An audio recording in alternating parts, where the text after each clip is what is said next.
ആ ചേട്ടാ ഒരു സെക്കൻഡ്, എങ്ങനെ DNA ഫിലിമിനെ കുറിച്ച് എന്താണ് അഭിപ്രായം? DNA ഫിലിം ഇപ്പം ഞാൻ വേറൊരു സിനിമ കഴിഞ്ഞിട്ട് ഇറങ്ങിയതാണ്.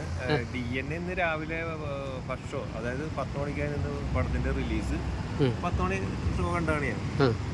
അതിനെക്കുറിച്ച് പറയുകയാണെങ്കിൽ നമ്മുടെ സുരേഷ് ബാബു സാർ, അതായത് നമ്മുടെ മമ്മൂക്കയെ ഒരു അച്ചായം വേഷം, നല്ലൊരു അച്ചായം വേഷം കൊടുത്ത് മമ്മൂക്കയ്ക്ക് ഇന്നും, അതായത് മമ്മൂക്കയുടെ അച്ചായം വേഷം എന്ന് വെച്ചാൽ ആളുകൾ കോട്ടയം കുഞ്ഞിച്ചൻ എന്ന് പറയുന്നത്.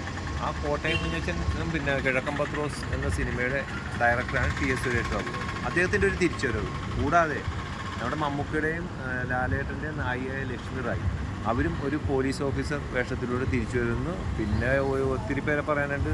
നമ്മുടെ ബാബു ആൻ്റണി ചേട്ടൻ, പിന്നെ രതീഷ് ചേട്ടൻ്റെ മകൻ, പിന്നെ രവീന്ദ്രൻ, പഴയ ഡിസ്കോ ഡാൻസ് പുള്ളി ഉണ്ട്, പിന്നെ നമ്മുടെ റിയാസ് ഖാൻ, എല്ലാവരും ഒന്ന് നല്ല ഒന്ന് പറയാനെന്താ വെച്ചാൽ എല്ലാ കഥാപാത്രങ്ങളും നന്നായിട്ട് ചെയ്തിട്ടുണ്ട്. ഒരു കുറ്റാന്വേഷണം എന്ന് പറഞ്ഞാൽ വ്യത്യസ്ത രീതിയിലുള്ളൊരു കുറ്റാന്വേഷണം എടുത്തെന്ന് തന്നെ പറയാം സുരേഷ് ബാബു സാർ. എന്തായാലും മലയാളികൾക്ക് ത്രില്ലടിച്ച് കാണാൻ പറ്റിയൊരു സിനിമയാണ്.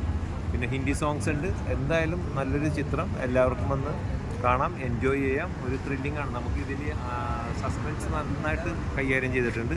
എന്തായാലും ഇതിൻ്റെ ക്യാമറമാനും ഒരിക്കൽ കൂടി TS സുരേഷ് ബാബു സാറിനും പിന്നെ നമ്മുടെ മമ്മൂക്കയുടെ പെങ്ങളുടെ രാഷ്ട്ര സൗദാനും എൻ്റെ അഭിനന്ദനങ്ങൾ. എല്ലാവരും ഫാമിലിയായിട്ട് വന്ന് തിയേറ്ററിൽ വന്ന് കാണുക. താങ്ക്സ്.